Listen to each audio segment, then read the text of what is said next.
नमस्कार दोस्तों, स्वागत है फिर से एक नई वीडियो में। दोस्तों, अगर आप हमसे जुड़े हैं तो बिल्कुल आपको पता होगा कि सुबह 9 बजे की क्लास हमारी यूथ कंपटीशन का प्रैक्टिस सेट सॉल्व कराया जा रहा है। दोस्तों, अब तक इसमें जो है 6 प्रैक्टिस सेट सॉल्व कर दिए गए हैं। अगर आप इससे पहले का वीडियो नहीं देखे हैं तो आपको डिस्क्रिप्शन में लिंक मिल जाएगा, आप वहाँ से जाके पिछला वीडियो देख सकते हैं। और आज का जो प्रैक्टिस सेट नंबर है 7वां है। दोस्तों, अगर बात करें इस PDF को डाउनलोड करना चाहते हैं तो डिस्क्रिप्शन में टेलीग्राम चैनल का लिंक दिया गया है, आप वहाँ से जाके PDF को डाउनलोड कर सकते हैं। साथ ही साथ बात करें अगर दोस्तों जो टेलीग्राम चैनल का लिंक दिया गया है अगर काम नहीं कर रहा है तो आप अपने टेलीग्राम में जाइए, वहाँ सर्च कीजिए टेस्ट वाला 223224। ठीक दोस्तों, जो चैनल आएगा उसमें ज्वाइन होइए आप, उसके बाद PDF को डाउनलोड कर सकते हैं। और एक बात बताएं दोस्तों कि शाम 3 बजे हमारी क्लास जो है RWA का प्रैक्टिस सेट सॉल्व कराया जा रहा है अंकित भाटी सर का बुक से, आप उसमें भी जुड़ सकते हैं शाम 3 बजे दोस्तों। तो चलिए आज का हम प्रैक्टिस सेट नंबर 7वां शुरू करते हैं। तो आज का पहला प्रश्न पूछा जा रहा है दोस्तों कि सूची 1 को सूची 2 से सुमेलित कीजिए तथा नीचे दिए गए कूट के सही उत्तर दीजिए। तो दोस्तों इसमें पूछा गया कुछ शासक दिए गए हैं और उनके शासन काल में किस शहर की स्थापना की गई थी, हमको मिलान करना है।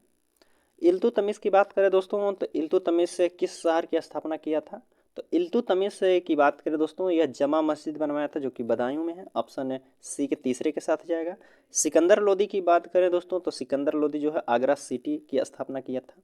अकबर की बात करें दोस्तों, अकबर जो है आपका फतेहपुर सीकरी बनवाया था दोस्तों। और फिरोज शाह तुगलक की बात करें तो जौनपुर सिटी बनवाया था। ठीक, जौनपुर सिटी का निर्माण किया था। तो हमारा कौन सा होगा, पहले का तीसरा दूसरे का चौथा, किस ऑप्शन में दिया गया है, पहले का तीसरा और दूसरे का चौथा।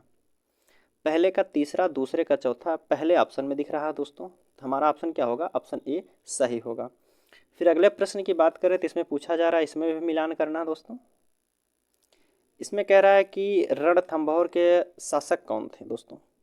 रणथंभौर के शासक कौन थे दोस्तों, तो यह सभी लोगों को पता होगा। रणथंभौर के जो शासक थे यह आपके हमीर देव थे। कौन है, हमीर देव। चित्तौड़ की बात करें तो राणा रतन सिंह। देवगिरी की बात करें दोस्तों तो देवगिरी के जो है राजा राय रामचंद्र थे, राजा राय रामचंद्र। और गुजरात की बात करें तो कर्णदेव थे। तो ऑप्शन क्या होगा हमारा, पहले का तीसरा दूसरे का चौथा। पहले का तीसरा और दूसरे का चौथा। पहले का तीसरा इसमें नहीं दिया गया, ना कि इसमें दिया है और ना इसमें, तो हमारा जो ऑप्शन होगा ऑप्शन डी हमारा सही होगा दोस्तों। अगले प्रश्न की बात करें तो इसमें पूछा जा रहा है, कह रहा है कि पुंड्रवर्धन जो है भुक्ति अवस्थित है कहाँ। पूछा जा रहा है कि पुंड्रवर्धन भुक्ति अवस्थित थी दोस्तों कहाँ है, उत्तर बंगाल में है, बिहार में है, उड़ीसा में है या फिर असम में है। तो पुंड्रवर्धन की बात करें दोस्तों तो यह उत्तर बंगाल में स्थित है, ऑप्शन ए हमारा होगा उत्तर बंगाल में। अगले प्रश्न की बात करें तो इसमें पूछा जा रहा है कि बुद्ध कौशाम्बी किसके राज्यकाल में आए थे। गौतम बुद्ध जो है कौशाम्बी में जब आए थे तो वहाँ किसका शासन चल रहा था, सातनिक का था या फिर उदयन का, बोधि का या फिर निकछु का था।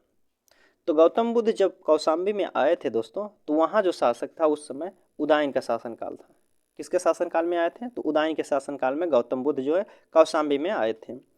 फिर अगला प्रश्न इसमें पूछा जा रहा है, 5वां प्रश्न है कि भारत में हड़प्पा का बृहद स्थल कौन है। भारत में जो है हड़प्पा का बृहद स्थल कौन है, राखीगढ़ी है, धौलावीरा है, कालीबंगा है या फिर लोथल है। तो भारत में पूछा जाए हड़प्पा का सबसे बड़ा स्थल जो है तो राखीगढ़ी है। कौन है, राखीगढ़ी है। और राखीगढ़ी किस क्षेत्र में है दोस्तों, किस राज्य में है, आप कमेंट करके हमके बताइए। अगले प्रश्न की बात करते इसमें पूछा जा रहा है, 6वां प्रश्न है कि नेशनल प्लानिंग कमेटी का गठन किया गया था। नेशनल प्लानिंग जो है नेशनल प्लानिंग कमेटी का गठन किया गया था, किसके द्वारा किया गया था, जवाहरलाल नेहरू हैं या फिर रियल दलाल हैं। इसका सही आंसर जो होगा दोस्तों, जो नेशनल प्लानिंग कमेटी का गठन किया गया था यह किया गया था सुभाष चंद्र बोस द्वारा। किसके द्वारा, सुभाष चंद्र बोस द्वारा दोस्तों। ठीक, सुभाष चंद्र बोस द्वारा, जो कि इस ऑप्शन में नहीं दिया गया। ऑप्शन दिया गया लेकिन दोस्तों कुछ लिखा गया उसमें गलती से लिखा गया था, हाँ सारे प्रैक्टिस सेट पे लिख गया है। तो बात करें दोस्तों तो इसके ऑप्शन क्या होगा, तो नेशनल प्लानिंग कमेटी के गठन कौन किए थे, सुभाष चंद्र बोस थे। कौन थे, सुभाष चंद्र बोस।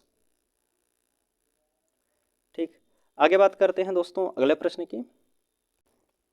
7वां प्रश्न पूछा जा रहा है कि निम्न में से किसने महात्मा गांधी को आदेशित किया था कि वह भारत में प्रथम वर्ष जो है खुले कान पर मुंह बंद कर कर व्यतीत करें। कौन कहे थे जो महात्मा गांधी को आप खुले कान से मतलब सुनिए और कुछ नज़रबंद मतलब रहिए, कुछ बोलिए मत। वो कौन कहे थे? दादा भाई नौरोजी थे, बाल गंगाधर तिलक थे, फिरोज शाह तुगलक या गोपाल कृष्ण गोखले थे। तो इनको बात करें दोस्तों तो जो महात्मा गांधी हैं 1915 में भारत आते हैं और इन्हें कहा गया था गोपाल कृष्ण गोखले के द्वारा कि आप एक वर्ष जो है कुछ मत करिए, पहले देखिए कि भारत में कैसे चल रहा है सब कुछ। उसके बाद जो है महात्मा गांधी 1916 में जो है लखनऊ अधिवेशन में पहली बार भाग लिए थे। उसके बाद वहाँ मिलते हैं राजकुमार शुक्ल, वह चंपारण के बारे में बात बताते हैं। उसके बाद जो है महात्मा गांधी का पहला सत्याग्रह जो था चंपारण सत्याग्रह, जो कि 1917 में किए थे। कब किए थे? 1917 में। ठीक दोस्तों, अगले प्रश्न की बात करें तो इसमें पूछा जा रहा है कि ब्रिटिश पत्रकार जो हैं H.W. नेविलेंस जो है जुड़े थे। कह रहा कि ब्रिटिश पत्रकार जो हैं H.W. नेविलेंसन जुड़े थे। किससे जुड़े थे? असहयोग आंदोलन से, सविनय अवज्ञा आंदोलन से, स्वदेशी आंदोलन से या फिर भारत छोड़ो आंदोलन से। तो जो पत्रकार H.W. थे यह दोस्तों आपके जुड़े थे स्वदेशी आंदोलन से। किससे जुड़े थे? स्वदेशी आंदोलन से। स्वदेशी आंदोलन कब हुआ था दोस्तों? तो यह 1905 में हुआ था। स्वदेशी आंदोलन की बात करें तो कब हुआ था? 1905 में। अगले प्रश्न की बात करते हैं तो 9वां नंबर का प्रश्न पूछा जा रहा है कि निम्नलिखित में से कौन एक 19वीं सदी के पूर्वार्ध में जो है उभरे यंग बंगाल आंदोलन के पीछे प्रेरित थे। पूछा गया है कि निम्नलिखित में से कौन एक 19वीं सदी के पूर्वार्ध में जो है उभरे यंग बंगाल आंदोलन के पीछे प्रेरणा था। दोस्तों किसका था? राजा राम मोहन राय का, माइकल मधुसूदन दत्त का था या फिर राधा कांत देव का था या हेनरी विवियन डिरोजियो का था। तो किसका था दोस्तों? तो इसका सही आंसर जो होगा आपका हेनरी विलियम डिरोजियो का था। ऑप्शन डी हमारा सही होगा, हेनरी विवियन डिरोजियन। ऑप्शन डी हमारा सही होगा। अगले प्रश्न की बात करें तो 10वां प्रश्न पूछा जा रहा है कि निम्नलिखित में से कौन नेता उग्रवादी नहीं था? इनमें से कौन नेता जो हैं उग्रवादी नहीं थे? विपिन चंद्र पाल है, बाल गंगाधर तिलक है, WC बनर्जी हैं या फिर इनमें से कोई नहीं है। तो उग्रवाद नेता की बात करें दोस्तों तो उग्रवादी नेता जो थे यह आपके थे WC बनर्जी थे। कौन थे? WC बनर्जी उग्रवादी नेता नहीं थे दोस्तों, यह थे उदारवादी नेता। कौन थे? उदारवादी नेता थे WC बनर्जी। अगले प्रश्न की बात करते हैं, इसमें 11 नंबर का प्रश्न पूछा जा रहा है। कह रहा कि डोवर जल संधि किसको जोड़ती है? जो डोवर जल संधि है किसको जोड़ती है? किस सागर को? बाल्टिक सागर को बोथनिया की खाड़ी से, या फिर बिस्के की खाड़ी एवं इंग्लिश चैनल को, या इंग्लिश चैनल एवं उत्तरी सागर को जोड़ती है, या सोल्टिक सागर तथा आयरिश सागर को जोड़ती है। तो डोवर जो जल संधि है दोस्तों, डोवर जल संधि इंग्लिश चैनल प्लस उत्तरी सागर को जोड़ती है। तो ऑप्शन क्या होगा हमारा? ऑप्शन सी होगा, जो डोवर जल संधि है इंग्लिश चैनल को उत्तरी सागर से जोड़ती है। अगले प्रश्न की बात करते हैं तो 12 नंबर का प्रश्न पूछा जा रहा है। इसमें कह रहा है कि निम्नांकित को सुमेलित कीजिए। दोस्तों अंध महाद्वीप कहाँ किसे कहा जाता है? दोस्तों विश्व की छत किसे कहा जाता है? और हजारों झीलों का देश मोतियों का द्वीप किसे कहा जाता है? तो बात करें दोस्तों विश्व की छत जो कहा जाता है पामीर के पठार को कहा जाता है। और बात करें हजारों झीलों का देश कहा जाता है फिनलैंड को। किसको कहा जाता है? फिनलैंड को कहा जाता है हजारों झीलों का देश। मोतियों का द्वीप किसे कहा जाता है? मोतियों का द्वीप जो कहा जाता है बहरीन को कहा जाता है। अंध महाद्वीप की बात करें तो अफ्रीका को कहा जाता है। तो ऑप्शन क्या होगा हमारा? पहले का तीसरा और दूसरे का चौथा। किस ऑप्शन में दिया गया? पहले का तीसरा, दूसरे का चौथा। ठीक दोस्तों, आप यहीं से समझ सकते हैं कि क्या होगा। अंध महाद्वीप किसको कहा जा सकता है? अफ्रीका को कहा जाता है। विश्व की छत कहा जाता है पामीर के पठार को। हजारों झीलों का देश फिनलैंड को कहा जाता है। मोतियों का द्वीप जो है बहरीन को कहा जाता है। ठीक दोस्तों, अगले प्रश्न की बात करते हैं। इसमें पूछा जा रहा है कि हीराकुंड बांध जो है किस नदी पर बना है?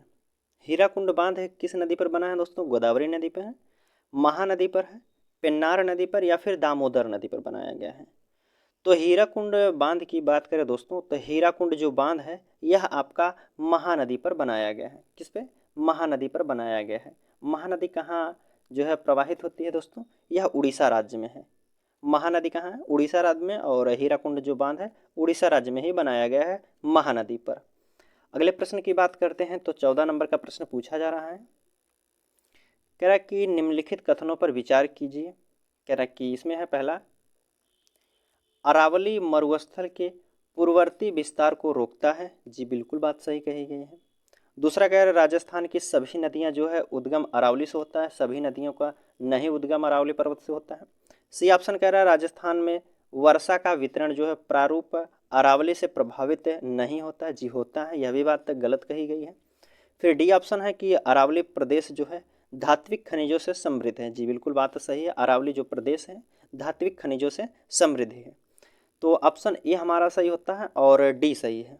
तो किस ऑप्शन में दिया गया है? पहला और डी, ए और डी सही है। तो किस में दिया गया है? ए और डी जो है आपका डी ऑप्शन में दिया गया है, तो हमारा ऑप्शन डी सही होगा। अगले प्रश्न की बात करते हैं तो 15 नंबर का प्रश्न पूछा जा रहा है। 2011 की जनगणना के अंतिम आंकड़ों के अनुसार भारत में सबसे कम जो है यौन अनुपात कहाँ का है? इसमें केंद्र शासित प्रदेश का दिया गया है दोस्तों। 2011 की जनगणना के अंतिम आंकड़ों के अनुसार जो है भारत में सबसे कम यौन अनुपात कहाँ का है? चंडीगढ़ में है, दमन और दीव में है, दादरा नगर एवं हवेली में है, दिल्ली में है? तो इसका सही आंसर जो होगा दोस्तों 2011 की जनगणना के अनुसार जो है भारत में सबसे कम यौन अनुपात केंद्र शासित प्रदेश की बात करें तो दमन एवं द्वीप में है। कहाँ? दमन एवं द्वीप में। ऑप्शन बी हमारा सही होगा। और वहीं अगर बात करें दोस्तों राज्य में किसका कम है सबसे, तो इसका जो है सबसे कम है हरियाणा का। किसका है? हरियाणा राज्य का। किस राज्य का है? हरियाणा राज्य का। अगले प्रश्न की बात करते हैं तो 16 नंबर का प्रश्न पूछा जा रहा है। भारत में बहुराष्ट्रीय कंपनियों को प्रोत्साहन देना बढ़ावा देता है। कह रहा कि भारत में बहुराष्ट्रीय कंपनियों को प्रोत्साहन देना बढ़ावा देना है, क्योंकि वैश्विकीकरण की नीति को, उदारीकरण की नीति को, निजीकरण की नीति को, या फिर उपयुक्त में से सभी। तो भारत में बहुराष्ट्रीय कंपनियों को प्रोत्साहन देना अर्थात तो बढ़ावा देना, जिससे कहा जाता है कि वैश्विकरण की नीति को या फिर उदारीकरण नीति को, निजीकरण की नीति को, उपयुक्त सभी। तो किसमें क्या होगा? ऑप्शन डी हमारा सही होगा, उपयुक्त सभी।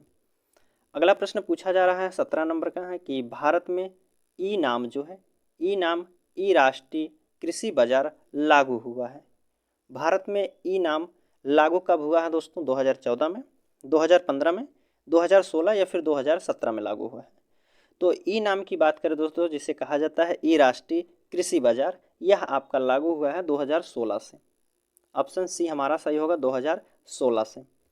अगले प्रश्न की बात करते हैं तो मिलान करना है दोस्तों। फसल का नाम दिया गया है और उनके बीमारी का नाम दिया है। इसमें कह रहा है कि गन्ना, गन्ना में कौन सी बीमारी होती है दोस्तों? तो गन्ना में रेड राट होता है। क्या होता है? Red rot. धान की बात करें तो धान को सभी को पता होता है, खैरा होता है धान में।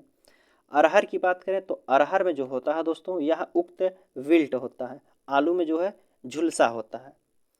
क्या होगा? किस ऑप्शन में दिया गया? पहले का दूसरा, दूसरे का तीसरा। चलिए ऑप्शन देख लेते हैं। पहले का दूसरा और दूसरे का तीसरा किस ऑप्शन में दिया गया है दोस्तों? तो हमारा ऑप्शन जो होगा ऑप्शन बी में दिया गया है, पहले का दूसरा और दूसरे का तीसरा। अगले प्रश्न की बात करते हैं तो 19 नंबर का प्रश्न इसमें पूछा जा रहा है कि निम्न में से कौन जो है मुद्रास्फीति से सर्वाधिक लाभ पाता है?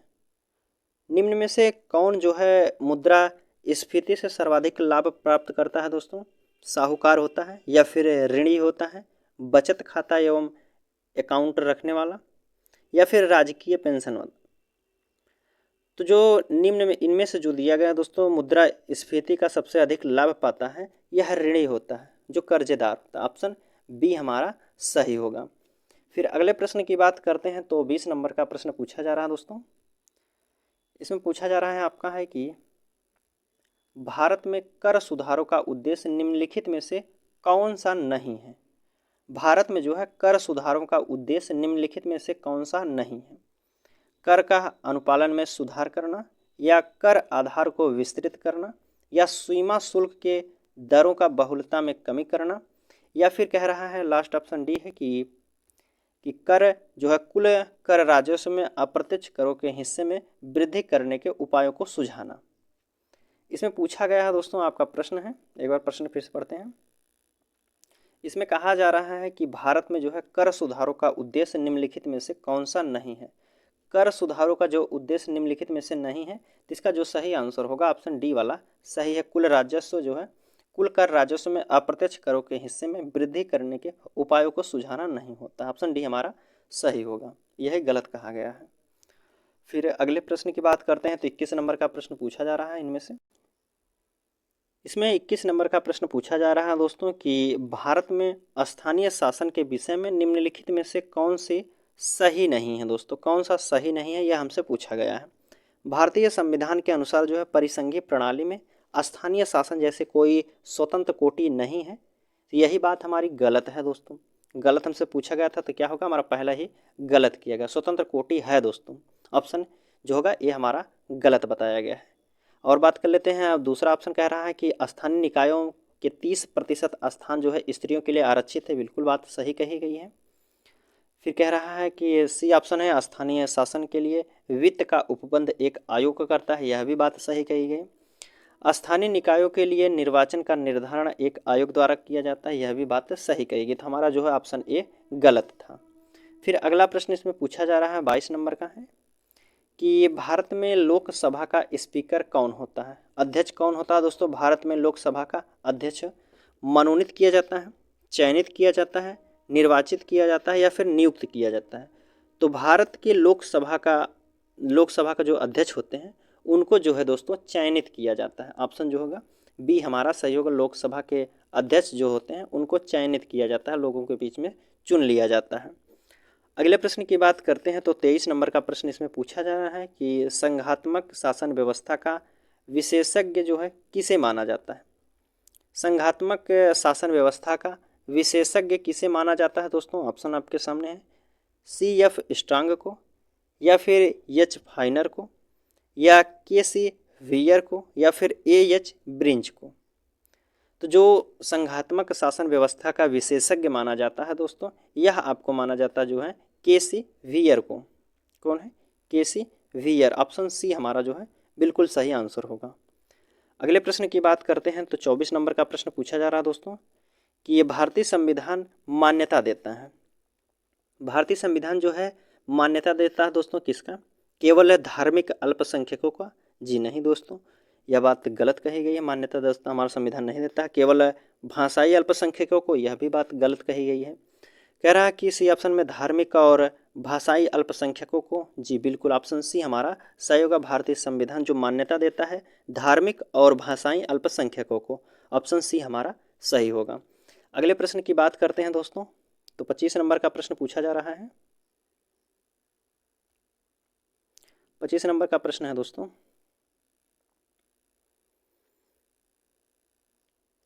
इसमें पूछा गया है कि एक मिनट, कह रहा है कि भारत के संदर्भ में निम्न में से कौन सा जो है धर्मनिरपेक्ष शब्द का सही भाव व्यक्त करता है।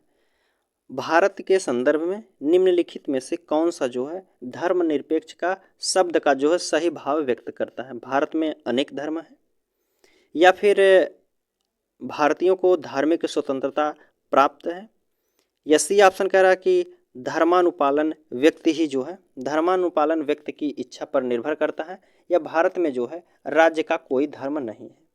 तो इसका सही आंसर जो होगा धर्मनिरपेक्ष का अर्थ जो होता है सही व्यक्त कर रहा है, सही अर्थ जो होता है इसका सही अर्थ है भारत जो है भारत में राज्य का कोई धर्म नहीं होता है। ऑप्शन डी हमारा सही होगा, भारत में कोई राज्य का धर्म नहीं होता है। अगले प्रश्न की बात करते हैं तो 26, इसमें दोस्तों 26 नंबर का प्रश्न पूछा जा रहा है कि निम्नलिखित में से कौन सा युग्म जो है सही सुमेलित नहीं है। कौन सा जो जोड़ा दिया गया है वह सुमेलित नहीं है। विटामिन ए से रतौंधी रोग होता है। जी बिल्कुल बात सही कही गई है। विटामिन B3 से पेलाग्रा होता है। जी बिल्कुल बात सही कही गई है। विटामिन डी की बात करें दोस्तों, वर्णांधता नहीं होता है इससे। विटामिन डी से जो होता है दोस्तों, विटामिन डी से जो रोग होता है सूखा रोग होता है। विटामिन डी से बात करें तो सूखा रोग होता है। तो यही हमारा गलत कहा गया है, यही जोड़ा जो है गलत है दोस्तों। अगले प्रश्न की बात करते हैं। 27 नंबर का प्रश्न पूछा जा रहा है।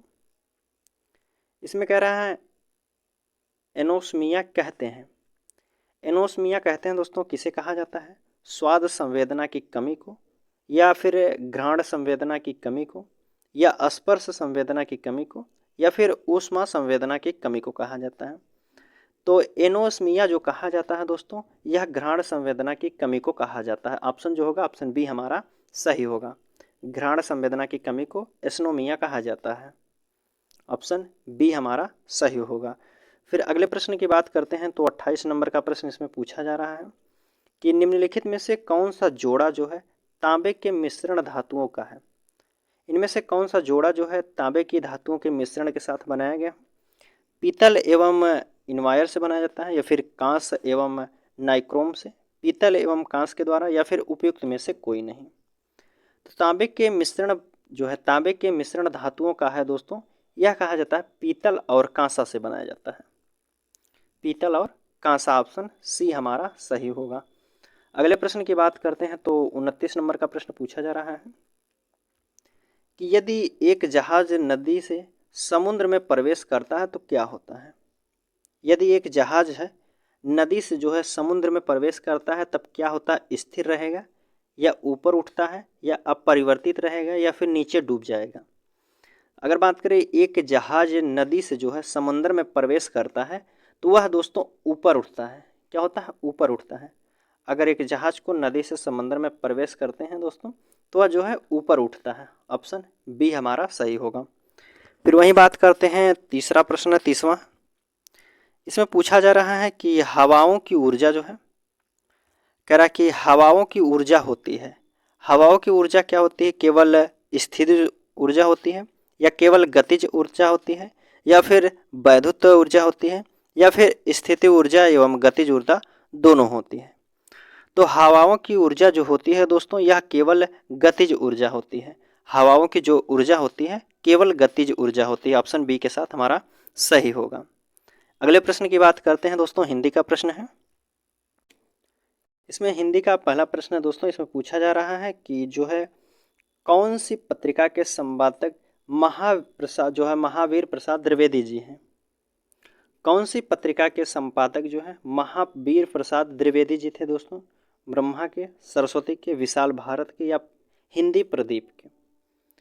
तो महावीर प्रसाद द्वारा जो लिखी गई है कविता यह है सरस्वती है। ऑप्शन बी हमारा जो है सरस्वती महावीर प्रसाद द्विवेदी द्वारा लिखी गई है। वहीं अगर बात करें दोस्तों विशाल भारत की तो यह बनारसी द्वारा लिखी गई है। विशाल भारत जो है बनारसी द्वारा लिखी गई है।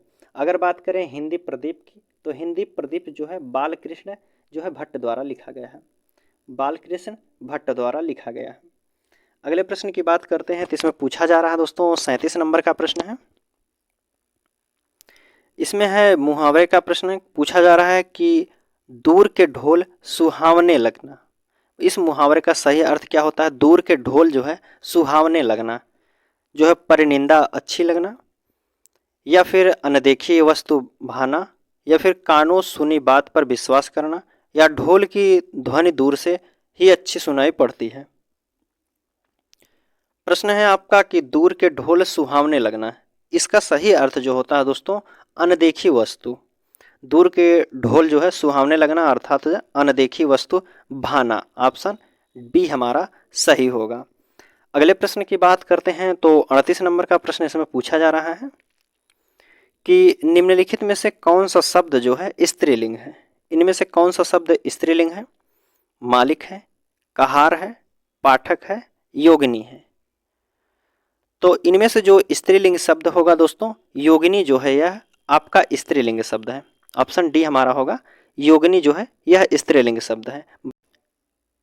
इसमें पूछा जा रहा है दोस्तों 39 नंबर का प्रश्न है हनुमान ने संजीवनी बूटी से लक्ष्मण के लिए होश लाए थे।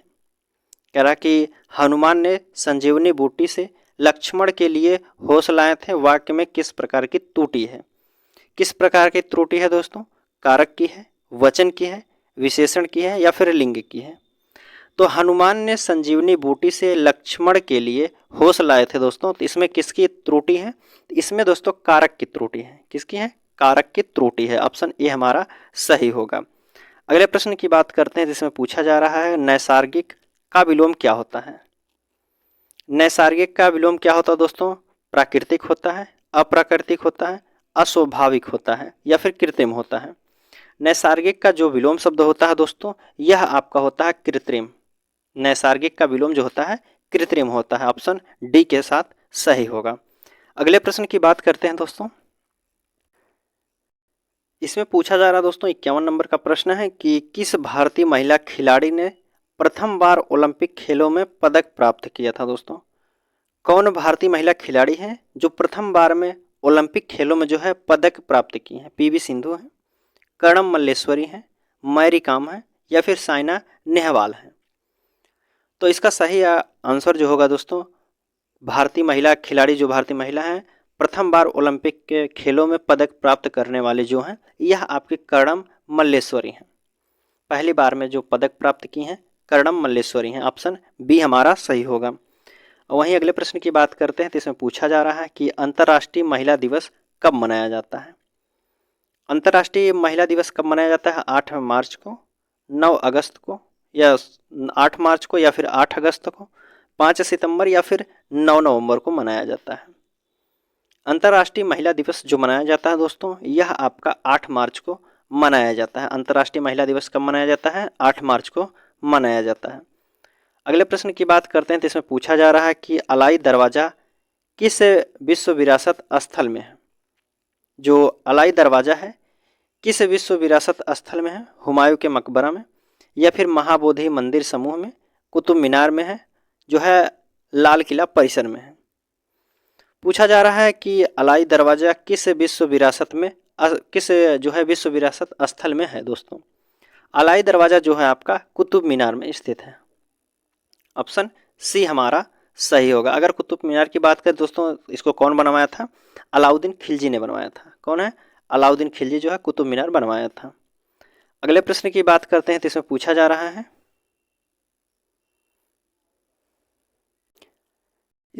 जा रहा है कि निम्नलिखित में से किस देश की समुद्री सीमा भूमध्य सागर पर नहीं है। किस देश की सीमा जो है भूमध्य सागर पर नहीं है दोस्तों? तुर्की की है, फ्रांस की, बेल्जियम की, यूनान की है। तो समुद्री सीमा भूमध्य सागर के साथ नहीं साझा करता है। यह आपका जो होगा दोस्तों, यह आपका है कौन सा? बेल्जियम है। ऑप्शन सी हमारा सही होगा, बेल्जियम।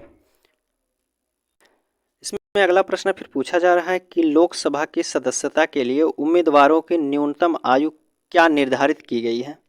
जो लोकसभा सदस्य बनने के लिए आपकी आयु जो है कम से कम कितनी होनी चाहिए? 21 वर्ष, 25 वर्ष, 18 वर्ष या फिर 30 वर्ष होनी चाहिए। तो लोकसभा की सदस्यता लेने के लिए आपकी जो उम्र होनी चाहिए कम से कम आपकी 25 वर्ष होनी चाहिए। कितनी वर्ष? 25 वर्ष। अगर वहीं बात करें राज्यसभा में कितनी उम्र होनी चाहिए आपकी, तो यह 30 वर्ष होनी चाहिए। 30 वर्ष किसके लिए? राज्यसभा के लिए, और 25 वर्ष लोकसभा के लिए। अगले प्रश्न की बात करते हैं तो 58 नंबर का प्रश्न पूछा जा रहा है। कह रहा है कि दिल्ली का प्रसिद्ध जो लौह स्तंभ जो सदियों से बिना जंग लगे खड़ा है निम्नलिखित में से किस ऐतिहासिक परिसर में स्थित है। किस ऐतिहासिक परिसर में स्थित है? जमा मस्जिद परिसर में है, लाल किला परिसर में, कुतुब मीनार परिसर में या हुमायूं के मकबरे के परिसर में है। तो पूछा गया है दिल्ली का प्रसिद्ध लौह स्तंभ जो सदियों से बिना जंग लगे खड़ा है कहाँ स्थित है? लौह स्तंभ कहाँ है दोस्तों? तो यह आपका जो होगा कुतुब मीनार में परिसर में स्थित है। कहाँ है? कुतुब मीनार। ऑप्शन सी हमारा सही होगा। अगले प्रश्न की बात करते हैं तो 59 नंबर का प्रश्न पूछा जा रहा है दोस्तों कि कह रहा है इसमें पूछा जा रहा है कि निम्न में से कौन सा राज्य जो है 1 नवंबर को अपना स्थापना दिवस नहीं मनाता है। इसमें पूछा गया है कि 1 नवंबर को कौन सा राज्य है अपना स्थापना दिवस नहीं मनाता है। उत्तराखंड है, कर्नाटक है, मध्य प्रदेश, छत्तीसगढ़। तो 1 नवंबर का जो अपना स्थापना दिवस मनाता है यह कर्नाटक भी मनाता है, छत्तीसगढ़, मध्य प्रदेश भी जो है 1 नवंबर को अपनी स्थापना दिवस मनाता है। और आपका आंसर जो होगा उत्तराखंड जो है 1 नवंबर को अपना स्थापना दिवस नहीं मनाता है दोस्तों। यह जो है 9 नवंबर को मनाता है। 9 नवंबर को स्थापना दिवस कौन मनाता है? तो उत्तराखंड आपका बिल्कुल सही होगा। ठीक दोस्तों, हमारा क्वेश्चन जो है आज का यहीं समाप्त होता हुआ। चलिए आपसे मिलते हैं अगले वीडियो में, तब तक के लिए धन्यवाद दोस्तों।